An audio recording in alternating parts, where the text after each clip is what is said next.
Movie के starting में हमें न्यूयॉर्क अपार्टमेंट का सीन दिखाया जाता है। वहाँ पर हम एक बच्चे एलेक्स को देखते हैं जिसमें हॉरर स्टोरीज शौक भी था लिखने का, लेकिन हम देखते हैं कि एलेक्स आज रात बहुत ही ज्यादा अपसेट नजर आ रहा था। वो सोचता है कि जितनी भी उसने सारी स्टोरीज लिखी हैं वो सारी की सारी जला दे। इसके बाद एलेक्स अपना बैग लेकर बाहर आ जाता है, लेकिन देखते हैं कि अचानक से एक फ्लोर पर वो लिफ्ट रुक जाती है। तभी वहाँ पर सामने एक अपार्टमेंट में लाइट जलती हुई देखता है। एलेक्स वहाँ पर जाता है तो देखता है कि उसकी फेवरेट हॉरर मूवी चल रही है। वहाँ पर एक पंपकिन पाइप भी पड़ी हुई थी जो कि एलेक्स की ही फेवरेट थी। एलेक्स उसे खाता है और खाने के बाद वो वहाँ पर बेहोश हो जाता है। जब एलेक्स की आंखें खुलती है तो वो खुद को एक क्लोजेट रूम में पाता है। इसके बाद में एलेक्स बाहर आता है, उसे पता चलता है कि इस रूम का दरवाजा तो लॉक्ड है और वहीं पर वो कबर्ड में बहुत सारे छोटे बच्चों के कपड़े भी देखता है। तब उसकी नजर एक विंडो पर पड़ती है। वहाँ पर एलेक्स जाकर अपने पेरेंट्स को काफी ज्यादा आवाजें लगाता है, लेकिन देखता है कि उसकी आवाज कोई नहीं सुन रहा होता है। तभी वो सोचता है और छलांग लगा देता है और वो विंडो से ही वापस कबर्ड में आ जाता है। वहाँ पर एक बहुत ही ज्यादा डरावनी आवाज भी सुनाई देती है। अभी वहाँ पर हम एक ब्लैक शेडो भी देखते हैं जिसका वो साया था। पता चलता है कि वो एक विच है, जिसे देखकर एलेक्स बहुत ज्यादा घबरा जाता है। तभी वो विच अलमारी में रखे हुए कपड़े को एलेक्स को दिखाती है और बताती है ये सारे कपड़े उन बच्चे के हैं जिनको मैंने ही कैद किया था, लेकिन इनमें से कोई मेरे काम का नहीं था। यहाँ पर विच एलेक्स से क्वेश्चन करती है, क्या तुम्हारे में स्पेशल चीज है? तभी एलेक्स बोलता है कि हाँ, मैं हॉरर स्टोरीज लिख सकता हूँ। इसके बाद में एलेक्स अपनी बुक उस विच को दिखाता है। यहाँ पर दोनों में डिसाइड होता है कि एलेक्स विच को रोज रात एक हॉरर स्टोरी जरूर सुनाएगा। नेक्स्ट डे मॉर्निंग में हम देखते हैं एलेक्स को उसी रूम में एक कैट मिलती है। एलेक्स उस बिल्ली के पास में जैसे ही जाता है वो बिल्ली उस पर बहुत ही तेजी से अटैक कर देती है, जिसके बाद में एलेक्स एक रूम में आता है और उसे बहुत सारी डॉल्स भी दिखाई देती हैं। इसके बाद में एलेक्स आगे बढ़ता है तो अचानक से देखते हैं कि वहाँ पर एक लड़की नजर आती है और इस लड़की को भी एलेक्स की तरह ही कैद किया हुआ था। यहाँ पर वो लड़की एलेक्स को बताती है कि उस विच का नाम नताशा है। एलेक्स को यहाँ पर पता चलता है ये एक जादुई बिल्डिंग है, इनके जैसे ही बच्चों को कैद करके फंसा लेता है और नताशा के लिए जो बच्चा काम का नहीं होता है वो हमेशा के लिए गायब कर देती है। भी यजीम एलेक्स को वार्न करती है, बोलती है कि जो तुम्हें काम मिला है वो तुम्हें जरूर करना होगा। इसके बाद में यजीम एलेक्स को जादुई लाइब्रेरी में लेकर जाती है। यहाँ पर यजीम बताती है कि मैं भी हर रात नताशा को एक हॉरर स्टोरी पढ़कर सुनाती हूँ। जो सारी बुक्स यहाँ पर तुम देख रहे हो वो सारी मैंने बुक्स पढ़कर उसे सुना दी हैं। और अगर तुम्हें जिंदा रहना है तो तुम्हें अलग अलग यानी नई नई स्टोरी लिखनी होगी। नेक्स्ट सीन में हम देखते हैं कि जब विच कहीं से बाहर आती है तो एलेक्स देखता है कि दरवाजा तो खुला हुआ है। अब एलेक्स उसके पास में भाग कर जाने की कोशिश करता है, लेकिन देखते हैं कि अचानक से वहाँ पर एक दीवार बन जाती है। अब ये बात विच यानी नताशा को भी पता चल जाती है। एलेक्स ने भागने की कोशिश की है, इसलिए एलेक्स को वो वार्न करती है कि दोबारा भागने की कोशिश तो बिल्कुल भी मत करना। उसी रात में हम देखते हैं एलेक्स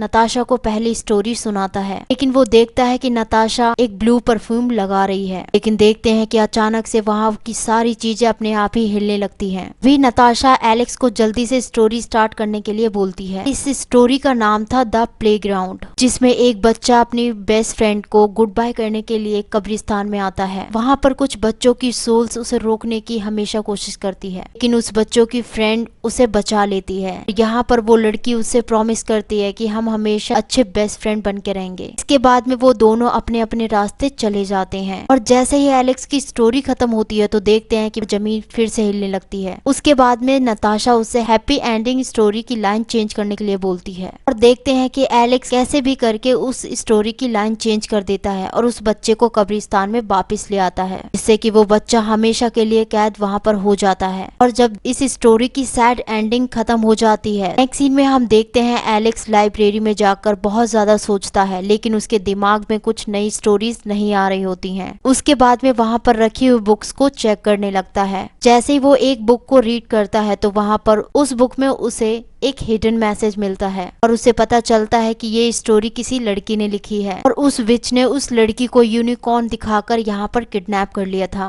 इसमें लिखा था कि मुझे वो चीज मिल चुकी है जिसकी मदद से मैं यहाँ से भाग सकती हूँ। और उन्हें एक किताब में एक ऐसी ड्रिंक की रेसिपी मिलती है जिससे कि नताशा को सुलाया जा सकता था। नेक्स्ट सीन में हम देखते हैं यजीम नताशा के मैजिकल गार्डन से सारी चीजें इकट्ठा करती है। फाइनली वो मैजिकल ड्रिंक को बना लेती है, लेकिन वो लोग जैसे ही जूस में मिलाते हैं तो उसका कलर कलर चेंज हो जाता है। ये देखकर वो बच्चे डर जाते हैं क्योंकि नताशा बाहर तो खाने और पीने का वेट कर रही थी, लेकिन एलेक्स के पास तो कोई स्टोरी बची ही नहीं थी। तभी देखते हैं कि उनकी मैजिकल ड्रिंक की बॉटल भी गायब हो चुकी थी। वो दोनों काफी ज्यादा डर जाते हैं। यहाँ पर नताशा फिर से एक बार ब्लू कलर का परफ्यूम लगाती है। उसके बाद में एलेक्स भी डरता हुआ अपनी स्टोरी सुनाता है। ये देखकर नताशा उसके हाथ से बुक छीन लेती है। जब नताशा खाली बुक को देखती है तो बहुत ज्यादा गुस्से में हो जाती है। उसके बाद में वो जैसे ही उन दोनों को डॉल बनाने के लिए जाती है, नताशा अपने आप ही वहाँ पर बेहोश हो जाती है। लेकिन तभी वहाँ पर देखते हैं कि बिल्ली भी आ जाती है, जिसके हाथ में मैजिकल ड्रिंक की बॉटल भी थी। और वो लोग समझ जाते हैं कि शायद नताशा के परफ्यूम की बॉटल में इस बिल्ली ने ही ड्रिंक मिलाया होगा। इसके बाद में नताशा की चाबी लेकर वो लोग बाहर आ जाते हैं, लेकिन वो लोग देखते हैं कि वहाँ पर तो जंगल है। लेकिन तभी यजीम को रियलाइज होता है कि वो ट्रीज असली नहीं है। भी अचानक से देखते हैं कि